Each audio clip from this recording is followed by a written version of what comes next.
प्यारे बच्चों, आज हम कक्षा 10वीं की पुस्तक क्षितिज के काव्य खंड में से यह दंतरित मुस्कान नाम की कविता को पढ़ेंगे। इस कविता में कवि ने एक छोटे बच्चे की मुस्कान का बहुत ही मनमोहक वर्णन किया हुआ है। तो कवि जो है अपने बच्चे को काफ़ी समय के बाद देख रहे थे, तब उस बच्चे को देखकर जो भी भाव कवि के मन में प्रकट हुए हैं, उन भावों को कवि ने यहाँ एक कविता के रूप में पिरोया है। तो छोटे बच्चे के अभी छोटे छोटे दांत आ रहे होते हैं, तो उस समय जब वो खिलखिलाकर हंसता है या हल्की सी मुस्कान देता है, तो कवि का मन प्रफुल्लित हो उठता है। तो आइए इस काव्य को देखते हैं। यह दंतरित मुस्कान, तुम्हारी यह दंतरित मुस्कान मृतक में भी डाल देगी जान। मेरे बच्चे, तुम्हारी ये छोटी सी दांत दिखाकर हंसने वाली ये छोटी सी मुस्कान किसी मृतक व्यक्ति के शरीर में भी जान डाल सकती है। अर्थात तुम्हारी ये दंतरित मुस्कान किसी मरे हुए व्यक्ति के शरीर में भी प्राण भर सकती है। कवि ने इस दंतरित मुस्कान में इतनी शक्ति बताई है कि अगर किसी आदमी की प्राण भी चले गए हों, तो वो इस मुस्कान को देखेगा तो वह भी जी उठेगा। तो इस तरह से मनमोहक मुस्कान का, सबको प्रभावित करने वाली दंतरित मुस्कान का कवि ने बहुत ही सुंदर वर्णन किया हुआ है। आइए अगली लाइनों में क्या बोलते हैं देखते हैं। धूली धूसर तुम्हारे ये गात, छोड़कर तालाब मेरी झोंपड़ी में खिल रहे जल जात। परस पाकर तुम्हारा ही प्राण पिघल कर जल बन गया होगा कठिन पाषाण। धूल मिट्टी से लिपटे हुए तुम्हारे शरीर के अंग इस प्रकार लग रहे हैं जैसे कमल के फूल तालाब को छोड़कर मेरी झोंपड़ी में आकर खिल रहे हो। तुम्हारा स्पर्श पाने से तो कठोर हृदय वाले व्यक्ति का हृदय भी पिघलकर जल बन गया होगा या जल के समान बन सकता है। तो इसमें बच्चे की हालत के बारे में बताया हुआ है। जैसे छोटे बच्चे धूल मिट्टी में खेलते हैं और उनको इस बात की परवाह नहीं होती कि उनके शरीर के ऊपर मिट्टी लग जाएगी तो वो गंदा हो जाएगा, तो कभी को भी वो बुरा नहीं लग रहा है। उनको ऐसा महसूस हो रहा है जिस प्रकार से कमल का फूल खिलता तो कीचड़ के बीच है, परंतु उनको लग रहा है कि मेरा बच्चा जो है उस कमल के फूल की तरह है जो कीचड़ के बीच खिलता है परंतु अत्यधिक सुंदर होता है। छू गया तुमसे कि झरने लग पड़े शेफालिका के फूल। बांस था कि बबूल तुम मुझे पाए नहीं पहचान। तुम्हारे स्पर्श मात्र से शेफालिका के फूल भी झड़ने लगे होंगे। तुमको बांस और बबूल में अर्थात अच्छे और बुरे में अंतर मालूम नहीं था, इसलिए तुम मुझे पहचान नहीं पाए। देखते ही रहोगे अनिमेष, थक गए हो आंख लूं मैं फेर। अनिमेष होता है एकटक या लगातार। अब तुम क्या मुझे एकटक देखते ही रहोगे?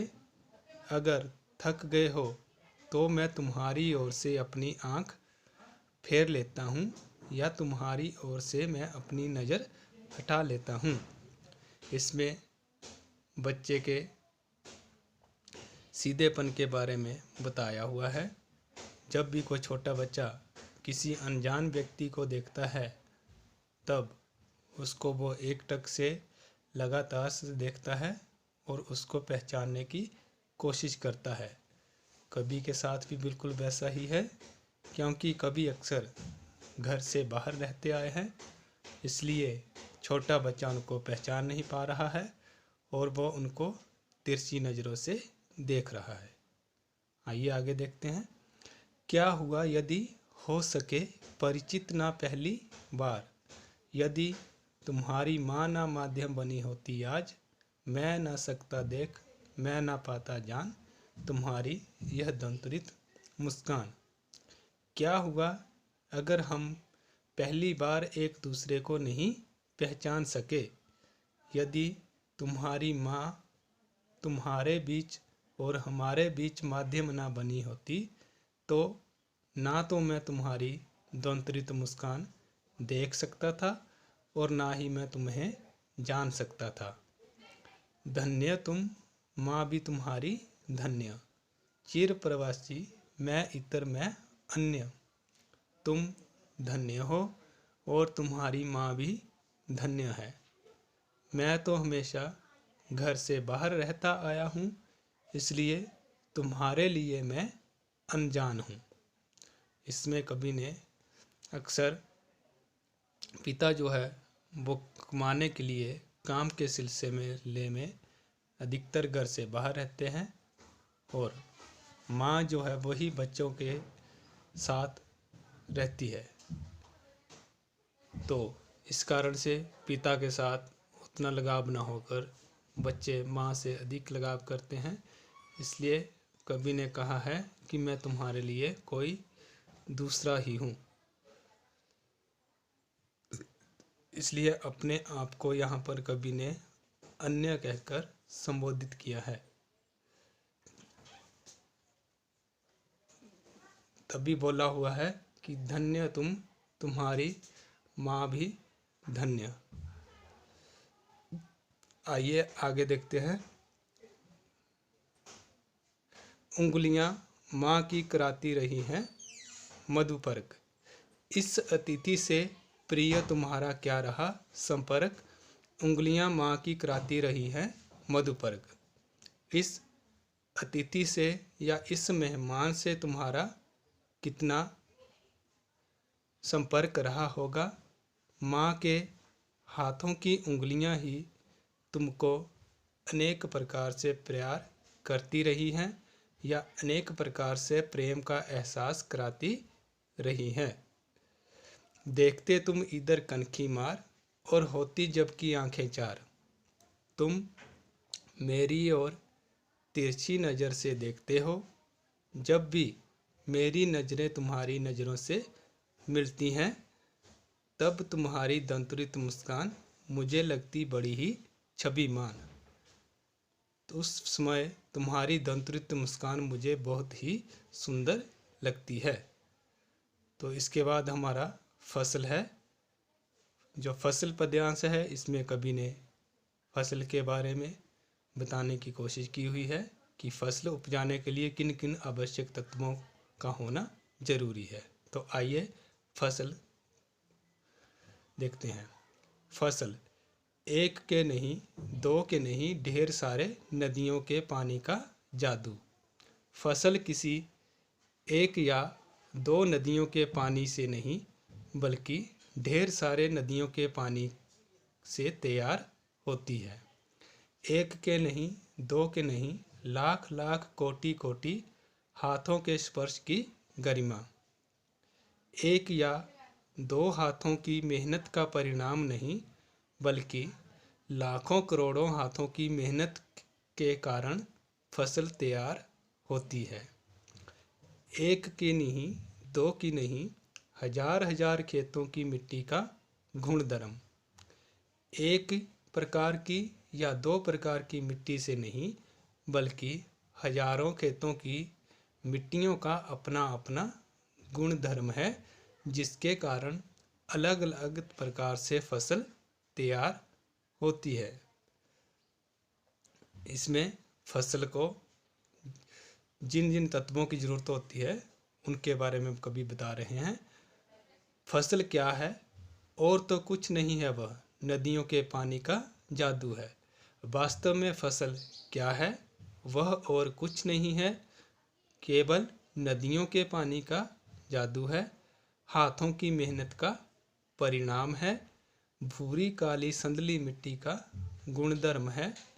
भूरी, काली, रेतीली अलग अलग मिट्टी का गुणधर्म है। रूपांतर है सूरज की किरणों का। सूरज की किरणों का बदला हुआ रूप है। सिमटा हुआ संकोच है हवा की थिरकन का। और हवा की कंपकंपाहट का, हवा की थिरकन का इकट्ठा किया हुआ रूप है। तो ये थी फसल कविता। इस कविता में कवि ने फसल को किसी एक विशेष प्रकार के पानी से तैयार नहीं माना है। उसमें जो है अलग अलग तत्वों का मिश्रण बताया हुआ है।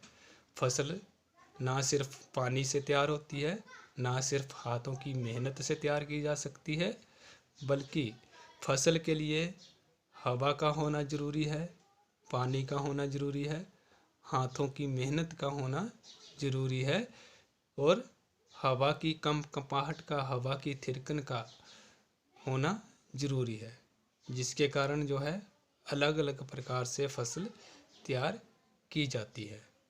तो ये थी 2 कविताएं। उसके बाद फिर से पढ़ेंगे, तब तक